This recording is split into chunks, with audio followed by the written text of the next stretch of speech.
is the word solidify my understanding? That doesn't feel right.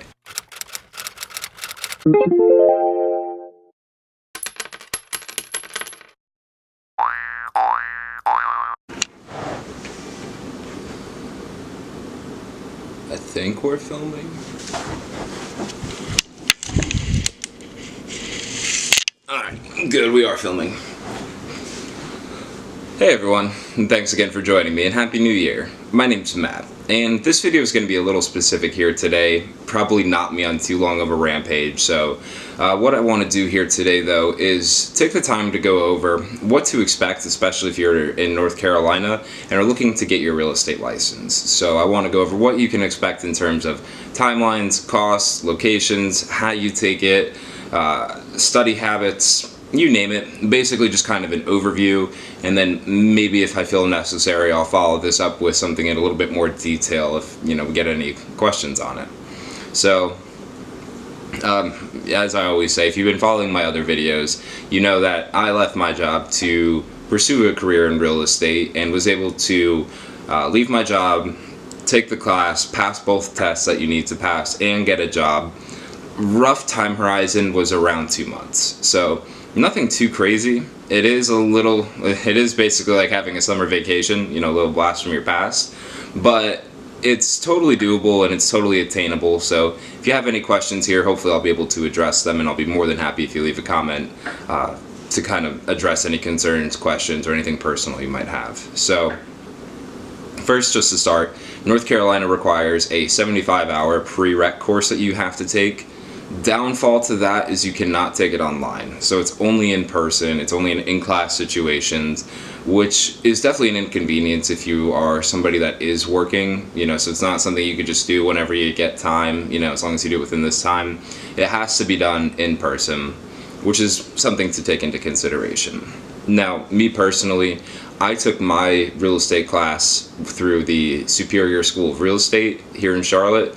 My professor there was Bruce Moyer. Now, they have a bunch of other professors as well. I really liked Bruce, and I thought he did a good job of teaching the material. But you can always do your research and read some reviews about the different professors to make sure that you're finding one that's going to be the best leader for you. For me, my real estate class started, I want to say like September 28th and finished November 1st. It should have finished on Halloween, but due to scheduling conflicts, it was just a week later, which is no problem. I appreciated the extra week to study because a month is short to be able to get the material into your brain, make sure you have a good understanding, have the right material, but it's totally doable as long as you have the right study habits. Now, for me, my real estate class did cost, including my textbook, give or take about $600, which is very expensive, especially, if you're not working, which I wasn't. But the reason why I chose Superior is because it only takes that month time frame with them. Where the alternative option I had here in Charlotte, which would be to go to CPCC, would have cost me about $200, but also would have taken about 2.5 months for me to complete. So time was more of a factor to me than the actual cost of taking the class. So I went ahead and just went for whatever was going to get me working as soon as possible. Now, maybe throughout other regions of North Carolina, they might have different time horizons, but from what I've seen from when I looked into it, generally it seems like you have your real estate school, which offers the month time frame, as well as your community colleges, which are a little bit longer term than the local real estate schools. Now, I'll be honest, I completely forgot if I mentioned this or not. This is my second time filming this. So, with my class, I took it Thursday, Friday, 9 to 5. So twice a week, 9 to 5, pretty straightforward. And with me not working, that gave me every other day for the rest of the week to study, which was very helpful for me. I'm not the fastest learner. I do learn well, but I'm not quick to take in the material. It helped having a finance background, so that this way the math and the mortgages and things like that weren't as detrimental to me as they were for maybe somebody who didn't have that kind of experience. But totally doable. And again, I'm not the sharpest crayon in the box, so if I can do it, I have very much confidence that many of you out there can do it as well. Now, also too, if quitting your job to take this real estate class is just simply not an option. Totally understandable. There are a few other options. I did see that both Superior as well as CPCC offered a night class version of it, as well as one on the weekends. I could have done one of those, but truthfully, I'll be honest, I did not like my job and I cherished my weekends. So I was not about to go 5 days a week at a job I hated to then spending all day Saturday, Sunday in class for a month, almost 2 months. That would be too much for me. And then also my job required for me to work until 6:30, and the night classes started at around 5 o'clock. So there was no way I was able to get out of work to go to, basically to leave the job I was at. So really the only option that was left for me was to leave my job and take the class during that time frame. So, ultimately I would say that's going to be your first step in determining what's going to be the best option for you. Is cost going to be your biggest factor, or is time going to be your biggest factor? Again, for me it was time. For many of you, or for a lot of people, I'm sure it would be cost. So take that into consideration when you get started, because a lot of other things do start to add up in real estate, like you have to pay for your tests, licensings, a bunch, and it does get pretty expensive pretty quickly. Now, what next? Now, I guess for the material itself, so it's 21 chapters, at least at Superior, it's 21 chapters, some longer than others, some easier than others, all that good stuff. It was a pretty good mix though. Let me backtrack a little bit. So the first few chapters start off as just straight memorization, which is generally going to be the easiest part for you, of course, because all you have to do, it's like memorizing vocab words when you were in, 3rd grade. It's just, you got to know what different types of deeds are, you have to know what that applies for, and that part's pretty easy. Now, at first it seems really daunting, but you'll pick up on it very quickly, especially if you have a great teacher.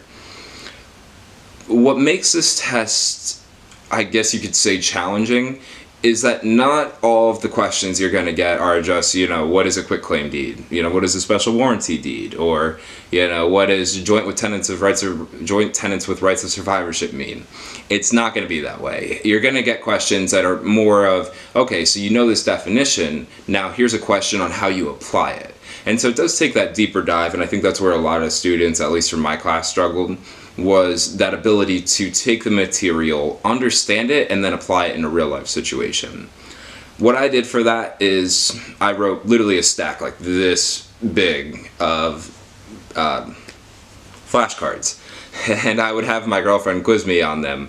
And basically, as I would go through them, I would almost explain to her what they mean in more layman's terms. So I'd give the definition, but then say, no, basically what that's saying is this, which helped really, is the word solidify my understanding? That doesn't feel right.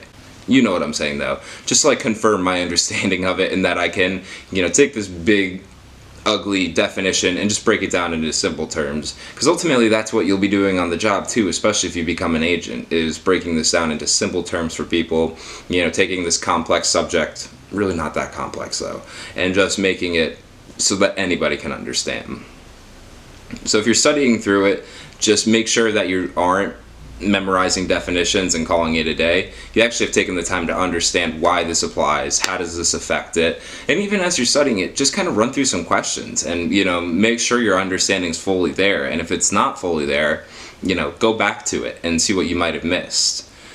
This may or may not be a helpful strategy, so take it with a grain of salt, but I'm not into reading at all, so just being handed a textbook for me was a little rough. So what I did is I just read like the end of chapter notes, then would take a quiz and would specifically go through each question, and I would say, okay, so the question's asking this, I have A, B, C, D to choose from, and I would understand why D is the correct answer, but then also take the time to understand why A, B, and C were not the correct answer. So going through it, finding the headline that talked about that specific answer, and then reading, and then thinking to myself, okay, so if the tables turn yada yada, that's where A would be the correct answer. I think I did a very, very bad job of explaining that little tactic or test strategy, but if you understood what I was saying, that's what I did to study for Series 7, 63, and now the real estate exam, both national and state portions. So for me it works, for you it might not. Just find out what does work the best for you. Now, for studying, again, I wasn't working, so I had the ability to study, I would say, in the ballpark of about 3 to 4, maybe sometimes 5 hours a day, not Saturday and Sunday. So basically, that would be Monday, Tuesday, Wednesday, anywhere from 3 to 5 hours a day. Now, when it came time for the test, and I was right around that test time, that is where I did start studying Saturday, Sunday, and I was probably spending more like 5 to 6 hours a day studying then. But at the beginning, or certainly if you're a more diligent studier than I am, really those 3 days, 3 hours a day is probably going to be sufficient for you. One second, I'm getting a text message. It's time to give my dog his heartworm, so I just wanted to make sure I knew where that was. Sorry about that. Now, with that being said, though, 3 hours a day, that is what I would say if you're also comfortable with math. Now, if math isn't your strong part, don't just throw your hands up and say, I quit, I'm done. Because the math is pretty simple. Now, I am a math person, so I can pick up on it a little bit easier than maybe some people did. But it's really nothing more than simple multiplying and dividing. You know, like one of the questions is like finding the square foot of a room, which I read first and I was like, I have no idea how to do that. But it's literally multiplying two numbers together. So don't overthink the math. You have to know it, so certainly take the time to learn the math, but don't overthink it. You know, you're given like crazy equations, and I'm sure if you do take the test, they'll give you like a circle with like a T in the middle and symbols. Don't do that to yourself. You know, if you come across the math part, and in all seriousness, if anybody sees this that's taking the North Carolina exam, you're struggling with the math part, send me a message and I'll explain to you how I explained it. My math is a little bit different than how most people do their math, but for me it works, so maybe it does for you. I just simply don't want to take the time to explain it during this video. That would be a whole separate video. So, you know, and the math is also, I want to say, it's literally like enough questions to where if you skip the math completely, like one of those, you'd fail the test by a point. So it's not something that you, I don't know the best way to put it. You have to know it so that way you don't just automatically fail, but it's not the biggest portion of your test. The biggest portion of the test is just really going to be more around your understanding for acting as an agent ethically. Anyway. That's going to be the more important part, is that you just know how the business operates, you know how to do things in an ethical manner, and when you're actually out there performing the job, you're not going to have a reason to get sued. So that's really what the test is going to focus on, as well as the other things you have to know, like about asbestos and warranty deeds and, you know, rights of survivorships and things like that. So, you know, it's not too hard. It just seems daunting because of how much information it is to take in and really cram in. But again, just take your time with it. Make sure you understand the why rather than the definitions. Well, definitions and the why, and you'll be in great shape. And really don't put any much more thought past it when it comes to that. Now, at the end of your real estate class, you will have to take a test to actually go on to move on to take on the real test. So for me, I took that on November 8th. It was basically a mock exam, so like 120 questions, you know, whatever it'd be, 80 with national, 40 with the state. You got to score the 72 to pass the test, everything like that. So, and you get 2 tries at that. Now, if you don't pass it, either one, you have to start over again and take the class, which for me, as I mentioned before, time being of the essence, that was just simply not an option for me. I needed to get all this done first try, if not second try. So I really made it a point that I need to pass this on the first try. I failed those tests before where you only have 2 tries. Unfortunately, have passed it on the second, but I hate that feeling of when you're taking the test because you're so much more nervous that second time than the first time. So totally possible to pass it on the second. Don't count yourself out, but I would definitely advise that you will be under a little bit more stress that second time around than you were the first time, because that second time you don't have the safety net there anymore. Now, of course, the schools will offer a discount for you if you don't pass both tests, but I wouldn't bank on it. Just get in your mind that you're going to pass it on the first try and you'll do great. And for me, I took that. It was a pen and paper test, Scantron, all that good stuff. Handed it in, didn't find out immediately. but I actually did find out about 4 hours later that I passed that exam on the first try. So awesome, felt really great. But what happens from there is you're given a code that you have to send to the North Carolina Real Estate Commission, and saying that you're eligible to take the exam. They have to review your documents. So that took about 10 days. So I took the exam just to kind of paint this whole timeline again for you, and I'll just touch on this throughout the video. So started class September 28th, took my in-class test on November 8th, and found out I passed November 8th. So that day I submitted my application to the Real Estate Commission, and I heard back from them on like the 15th, let's just say. Yeah, about like the 15th of November. So 7 days later that, I was able to take the exam. Now I started to get into kind of a weird time frame because this is right around Thanksgiving.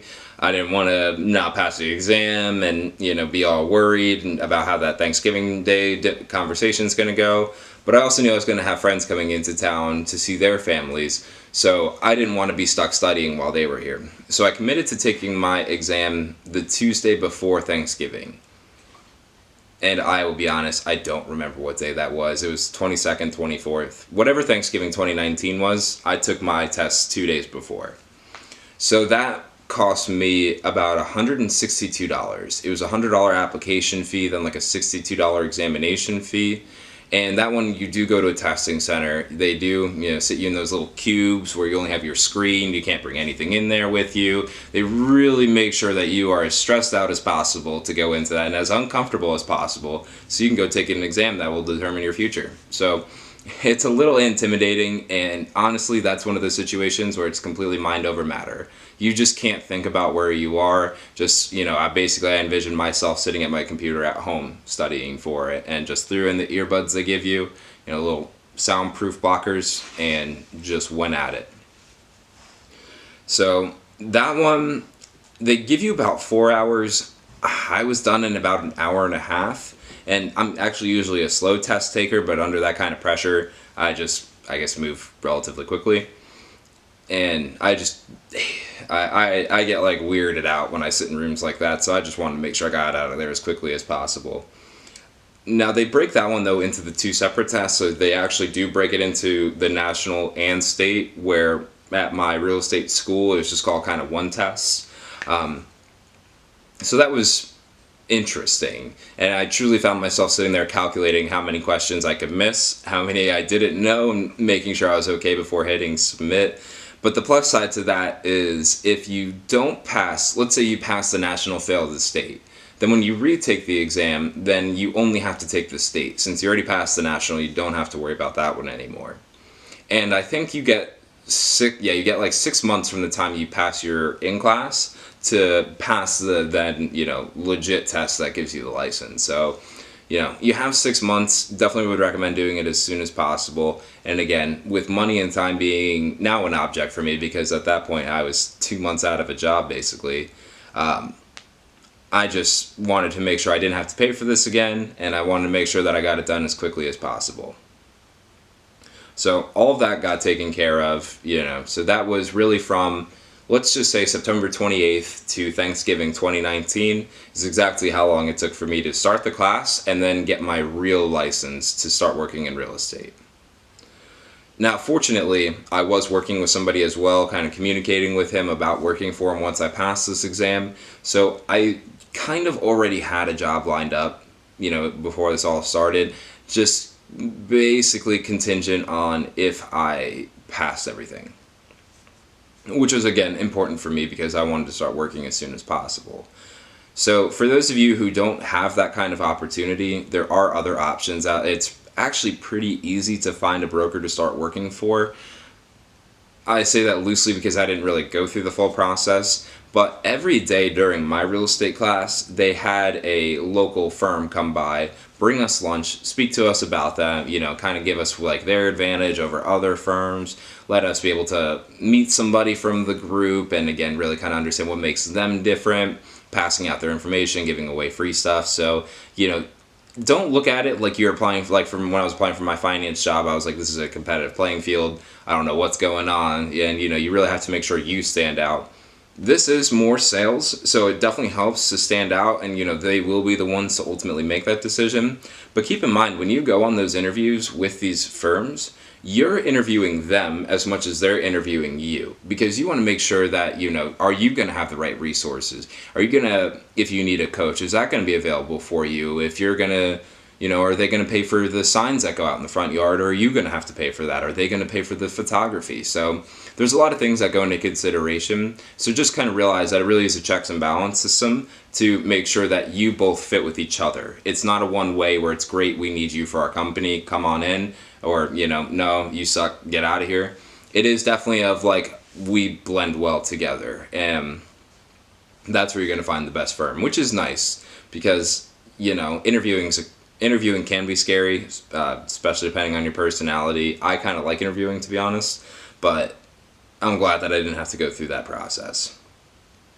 And also, since I passed the final exam thing, the last real scary test, I've gotten so many phone calls a day or letters in the mail from, other firms in the area. I don't want to say anybody specifically, saying, hey, we see you got licensed recently, want to chat sometime and we can tell you about our firm.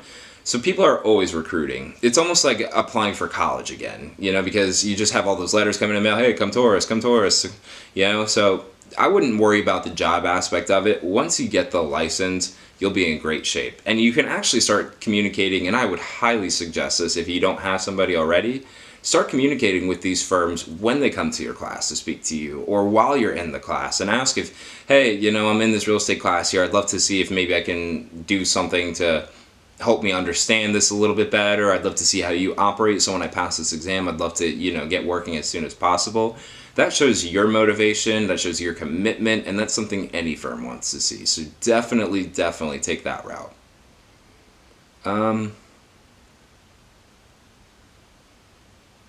There are a few other fees. Maybe I'll cover that in a different video since this was more about the timeline. So I really think that covers it. Just, I guess, again, quickly here for my timeline. Started September 28th, real estate class. Finished real estate class November 8th. Passed final exam 2 days before Thanksgiving of 2019. Got a job beginning of December, and I'm actually meeting with the employer tomorrow.